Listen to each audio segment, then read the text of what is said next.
le journal.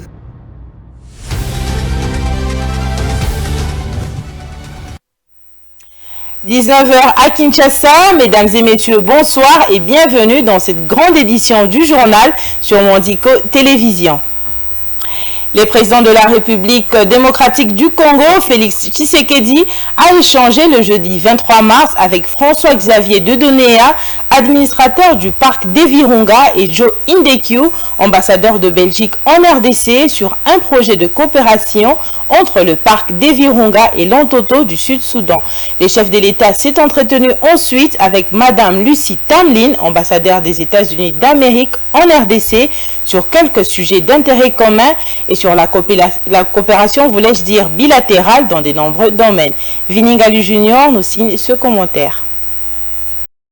Un projet d'accord de coopération entre la RDC et le Soudan du Sud sur le parc national des Virunga et des Lantoto était au menu des entretiens entre le président Félix Tshisekedi et François-Xavier Dieudonné, administrateur du parc de Virunga et président du parc de la Garamba, ce jeudi à la Cité de l'Union africaine. Ces projets d'accord a pour but de rendre plus efficace la collaboration et la gestion entre le parc de la Garamba, qui est dans le Haut-Ouélé, et le parc de l'Antoto au Soudan du Sud, tous deux frontaliers. La question de l'orpaillage illégal au sud du parc de la Garamba a été également abordée. L'administrateur du parc de Virunga, accompagné de l'ambassadeur du Royaume de Belgique en RDC, Joe Indekyu, a alerté le chef de l'État sur cette exploitation illégale faite par des étrangers sous couvert des associations congolaises utilisées comme paravent. Une situation qui a dégradé l'environnement sur la rivière Kibali. Un tour d'horizon sur l'état global du parc de Virunga a clôturé leur discussion. François-Xavier Dieudonné a expliqué au président Félix Tshisekedi l'encerclement dont fait l'objet ces parcs par les terroristes du M23. Il a par ailleurs précisé que la Fondation Virunga, les directeurs du parc et les gardes de l'Institut congolais pour la conservation de la nature, ICCN en sigle, ont marqué une présence qui empêche ces forces nuisibles d'occuper les installations stratégiques telles que la centrale électrique de Matébé. En réponse à toutes ces préoccupations, le chef de l'État a promis d'appuyer ces projets d'accord avec le Sud-Soudan et de se pencher sur la question de l'orpaillage illégal et de prendre des mesures appropriées. Le chef de l'État a ensuite accordé une brève audience à l'ambassadeur américain en République démocratique du Congo, Lucy Tamlin. Les échanges ont porté sur les sujets d'intérêt commun entre la RDC et les États-Unis d'Amérique, ainsi que sur la coopération bilatérale dans de nombreux domaines. Restons toujours à la présidence de la République. La Caisse nationale de péréquation, CNP en sigle, organe institutionnel pour l'équilibrage des budgets provinciaux, est en passe de s'engager dans la phase d'exécution de ses attributions reconnues par la Constitution de la République. Le directeur général de cet organe décisif pour le développement national, Jacques Okomulongo Nzemba, a été reçu par les chefs de l'État Félix-Antoine Tshisekedi Tshilombo, avec lesquels ils ont échangé sur les dispositions concernant le fonctionnement et projet de cette entité. Guy Ilunga pour plus de détails. C'est pour booster les programmes des exécutifs provinciaux en harmonisant la hauteur des budgets par un équilibrage conséquent au projet de toutes les entités décentralisées de la République que le directeur général de la Caisse nationale de péréquation CNP en sigle, Jacques Okomulongo Nzemba, a conféré avec le chef de l'État en personne Félix-Antoine Tshisekedi le jeudi 23 mars afin d'accélérer toutes les dispositions prévues par la loi en ce qui concerne la clé de répartition de son organe. Cette caisse a besoin de ce 10% constitutionnel sur la recette totale, les recettes totales de l'État pour permettre à ce que nous puissions financer les projets et les programmes de développement public afin d'amener cet équilibre entre les provinces qui sont défavorisées et négligées, abandonnées à elles-mêmes. Voilà. Et c'est un peu ça que je suis venu discuter avec le chef de l'État afin que cette constitution soit respectée. Et il a promis que la Constitution sera respectée, comme il avait fait le jour où il nous a nommés. Et il est très content de ce qui se passe en ce moment sur la Caisse nationale de péréquation, à part quelques petits problèmes qui ne manquent pas dans nos entreprises, qu'il a dit qu'il allait couvrir le trou qui sont en train d'être creusés par ceux qui ne veulent pas respecter la loi. Accompagner l'élan du plan de développement des 145 territoires par le biais des projets des provinces jusqu'à ceux des entreprises publiques que la Caisse nationale de péréquation devra évaluer et soutenir grâce au pourcentage du dévolu sur le trésor public. Jacques Coco Moulongo Nzemba rapporte concrètement les paramètres liés au fonds de péréquation. Qu'est-ce qu'on fait?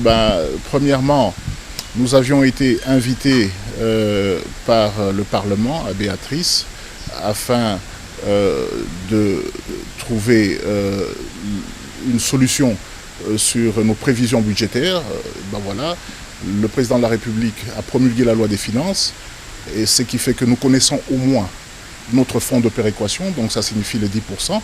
Tout ce que nous pouvons faire, c'est attendre des gouverneurs qui sont les gestionnaires des provinces, ainsi que les entreprises publiques, les DG des entreprises publiques, et même évidemment les privés qui peuvent amener des projets de leur province afin que nous puissions travailler dessus et voir si nous pouvons les rendre bancables ou les améliorer ou encore les rejeter si elles ne sont pas ils ne sont pas bancables. Et voilà, et en ce moment-là, une fois que l'ordre de paiement permanent qui doit être signé par le ministre en charge des Finances est signé, directement, je crois que la Caisse nationale de péréquation pourra avoir son financement trimestriel pour permettre de financer ces projets et les programmes publics d'investissement. Il est clair que la Caisse nationale de péréquation CNP ainsi, avec son comité directeur nommé sur ordonnance présidentielle depuis août 2022, constitue l'institution de mesures capables d'engager une émergence contrôlée et rationnelle des entités nationales grâce aux ressources publiques de l'État. Rendons-nous maintenant à la Chambre haute du Parlement au Sénat.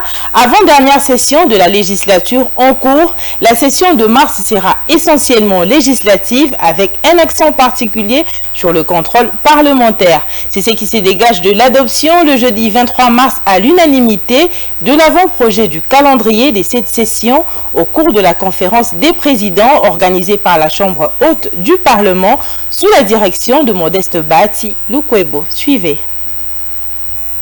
Sous la direction du président du Sénat, Modeste Bahati Lukwebo, la conférence des présidents a adopté à l'unanimité l'avant-projet du calendrier de la session de mars 2023, essentiellement législative. Au nombre de matières à traiter, on note la proposition des lois relatives à la protection et à la responsabilité du défenseur des droits de l'homme en République démocratique du Congo, texte disponible au Sénat et qui a été déjà voté à l'Assemblée nationale. Il est prévu au cours de cette session des questions qui seront adressées au gouvernement, des questions orales avec débat, questions d'actualité, des interpellations et commissions d'enquête ainsi que des commissions permanentes du Sénat.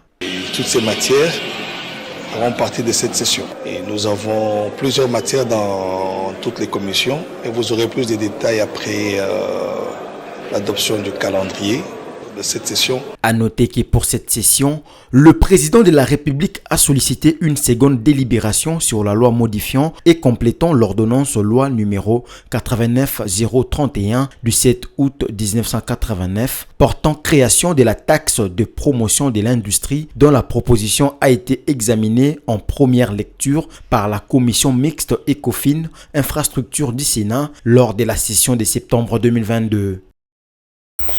Remaniement au sein du gouvernement de la RDC depuis la nuit du jeudi à vendredi 24 mars avec toujours à sa tête Sama Lukonde comme Premier ministre.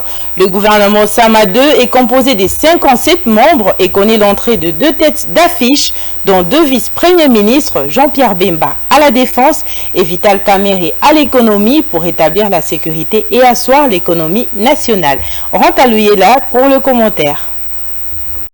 Le remaniement du gouvernement a été annoncé dans la nuit de jeudi à vendredi en République démocratique du Congo. Maintenu en fonction, le Premier ministre Jean-Michel Sama Lukonde Kyenge, mais redessinant l'équipe ministérielle à 9 mois de la prochaine présidentielle. Parmi les nouveaux poids lourds du gouvernement figure Jean-Pierre Bemba Gombo à la défense. L'ancien vice-président 2003 à 2006, il est nommé vice-premier ministre et ministre de la Défense alors que la RDC, aux prises avec des violences armées depuis près de 30 ans dans sa partie orientale, connaît un pic de tension avec son voisin le Rwanda, accusé de soutenir la rébellion du M23 qui occupe depuis l'année dernière des larges ponts de la province du Nord Kivu. Autre retour, Vital Kamerhe, ancien directeur de cabinet du président de la République Félix Tshisekedi, condamné en 2020 à 20 ans de prison pour détournement de fonds avant d'être acquitté en appel en 2022 et nommé à l'économie au rang lui aussi de vice-premier ministre. Un remaniement qui était présenté comme imminent depuis 3 mois déjà, après la démission fin décembre de 3 ministres membres du parti de l'homme d'affaires Moïse Katumbi, candidat à la prochaine présidentielle, qui avaient quitté le gouvernement en solidarité avec leur mouvement politique en rupture avec la coalition au pouvoir. Pour rappel, Jean-Michel Sama Lukonde est Premier ministre depuis février 2021. Le président Tshisekedi l'avait nommé pour conforter sa majorité après avoir mis fin à la coalition qu'il formait au sommet de l'État avec son prédécesseur Joseph Kabila. Ce nouveau gouvernement comprend au total 57 membres, dont 5 vice-premiers ministres, 11 ministres d'État, 29 ministres et 1 ministre délégué, ainsi que 12 vice-ministres. Toujours en ce qui concerne le remaniement au sein du gouvernement de la RDC, à 9 mois de la tenue des élections, les Kinois ne sont pas restés indifférents face à cette nouvelle composition gouvernementale, dit Sama Lukonde 2. Quelques-uns ont émis leurs avis sur la question. Suivez. On vient de faire les remaniements, on vient de changer le gouvernement, on a bousculé, c'est bien bon. Mais notre souci majeur, c'est de pouvoir tout d'abord savoir les soucis des peuples congolais. Nous sommes en train de demeurer dans des conditions de vie défavorables. Tout ce que nous sommes en train de subir. Notre président ici, Félix Tshisekedi, c'est le président de la République, il est congolais du sang. On n'a qu'à reconnaître aussi la souffrance de la population congolaise. Mais si ils sont là pour leurs intérêts égoïstes, là vraiment nous ne sommes pas contents. C'est bien bon, mais venons voir quelle sera la suite. Changer les gens, c'est bien bon, mais le travail, ce qu'ils doivent s'exercer, ce qu'ils doivent faire, qui va nous aboutir à un fruit d'aboutissement, c'est ce que nous allons observer. Tout le monde a chance de travailler, on peut pas congolais, mais surtout Vital Kamerhe. À ça, il faut faire mon bébé, si on a bon ici, à ça, il bien tout se la macas. Et ça va bien. Il y a un héros dans la loba. Pour n'aller payer le ministre espoir en tout cas, se payer les places dans les 5 mazalana. Pour y pas le barafort, tu es total à ce qu'on a mis ça là. Pour n'a jamais bemba bon. Il y a lobby qui a pas des personnes. Pour la caméra ministre des Sports. Il y a aussi des têtes, des nouvelles têtes qui n'ont jamais travaillé, qui sont bourrés, des bourreaux, qui sont matures, mais qui n'ont jamais travaillé. Même dans les sièges des chefs de l'État, ils sont là. Même du côté parallèle, ils sont là. Par rapport à la condition que nous vivons, vraiment, nous n'avons pas besoin de coteries. On a besoin des sommes qu'il faut, à des places qu'il faut. Parce que c'est vraiment honteux. Plus de 60 ans, nous sombrons dans un cercle vicieux. C'est inadmissible. On attend des gens se faire entourer de professeurs. Ils sont quel type de professeurs? Ils mettent quoi dans les paquets autour des chefs de l'État? Oui, il est insulté. Il est insulté par-ci, par-là. Mais les noyaux, qu'est-ce que vous apportez au chef de l'État? En rapport avec le mois de la femme qui tire vers sa fin, la Ligue des femmes de l'UPA, Union populaire africaine, partie de l'Union sacrée de la nation, s'y sont retrouvées jeudi 23 mars à Limete pour préparer les festivités de clôture prévues le 30 mars au cours d'une grande matinée politique. Images et commentaires de Guy Ilunga. Suivez.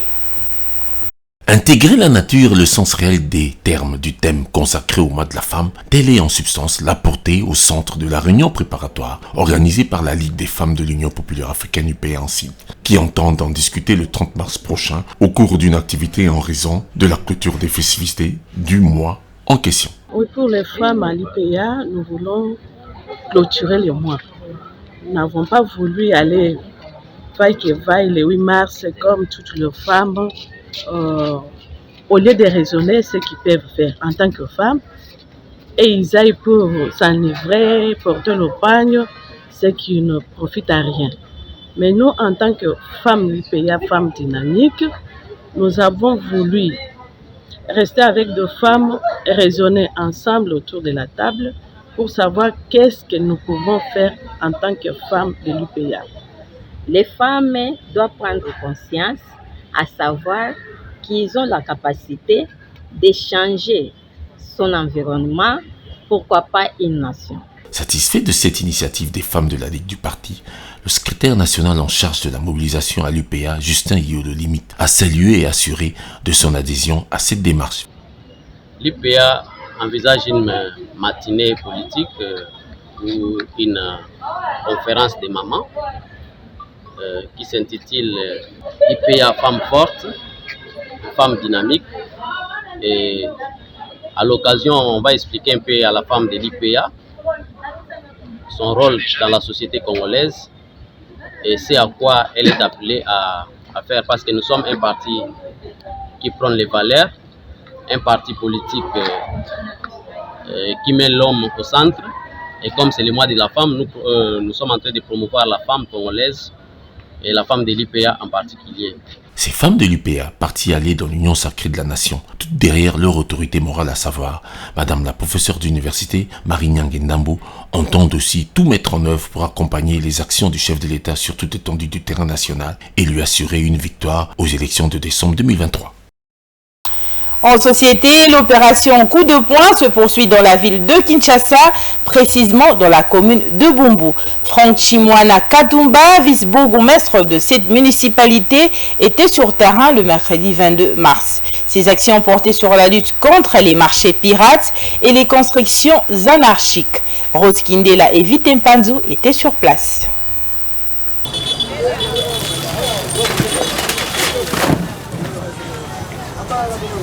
L'opération Coup de poing décrétée par l'hôtel de ville de Kinshasa ayant pour objectif de débarrasser les emprises publiques, les principales artères de Kinshasa des constructions anarchiques ainsi que lutter contre l'insalubrité poursuit son cours. Pour ce faire, le bourgmestre adjoint de la commune de Bumbu, Franck Katumba et son équipe travaillent d'arrache-pied afin de réussir ce pari. C'est pour cette raison qu'il s'observe des destructions massives sur l'avenue Kwilu, direction Asosa, en passant par l'avenue Kulumba, Kimayala et pour finir vers l'avenue Kivuidi, Asosa et ses environs, où des kiosques sont démolis, ainsi que des terrasses, garages et autres. Certains habitants rencontrés sur place encouragent cette initiative.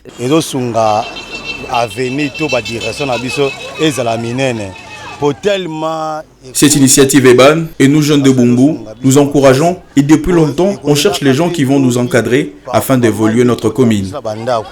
Rien qu'une opération, tu vas ranger les caniveaux, terrasser, soigner, surtout en tout cas,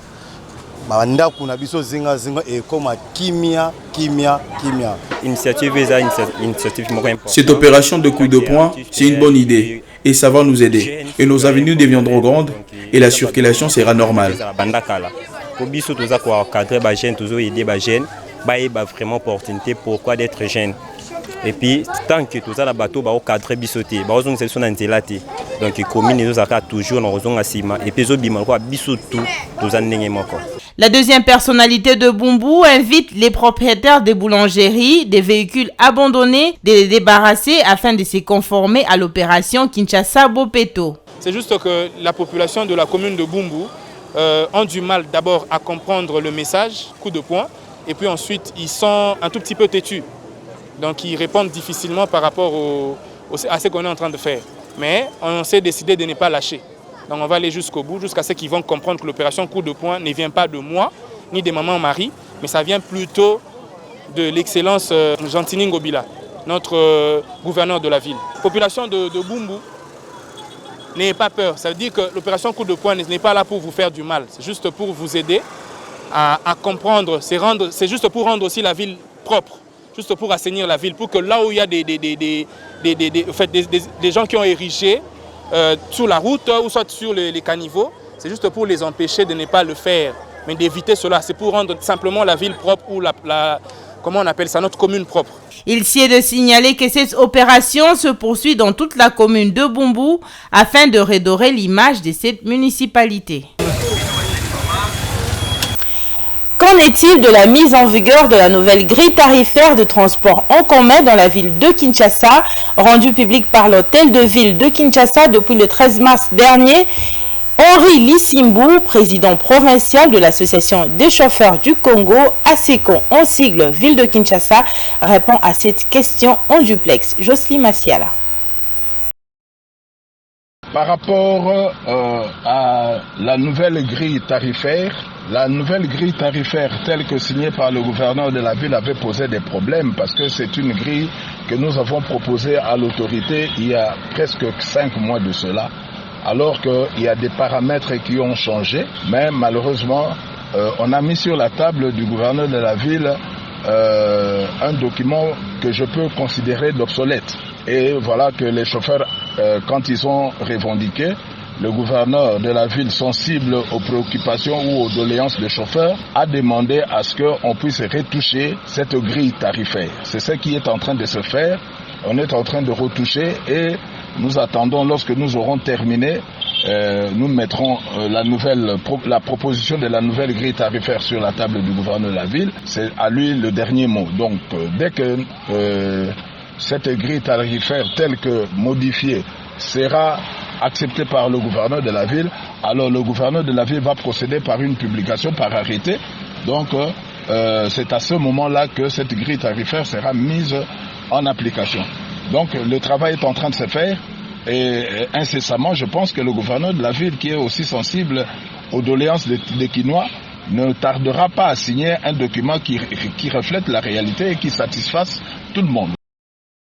Restons toujours en société, c'est depuis plusieurs mois que les travaux de réhabilitation de la route Kinshasa au quartier Bumba dans la commune de Ngaliema sont suspendus. Les usagers alertent les autorités à propos du retard enregistré. Ranta Louiela et Deokas nous signent ce reportage. La route Kinshasa vers Sangamamba au quartier Bumba, dans la commune de Ngaliema, est dans un état de délabrement très avancé. Alors que le travaux entrepris depuis 2 mois par une entreprise chinoise tourne au ralenti. Les usagers de cette voie éprouvent d'énormes difficultés, surtout après les averses. Ils n'ont qu'un seul souhait, voir sa réhabilitation dans un plus bref délai.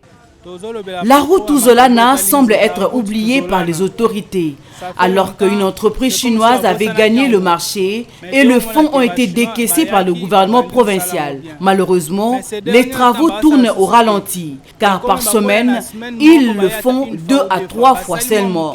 Notre souhait est de voir les travaux s'exécuter urgemment. À Sangamamba, la route s'est tellement dégradée. Nous souffrons, nous qui empruntons cette route pour le transport. Vers Ndangui, par contre, les travaux évoluent. Mais ici où nous sommes actuellement, regardez par vous-même, rien n'est fait.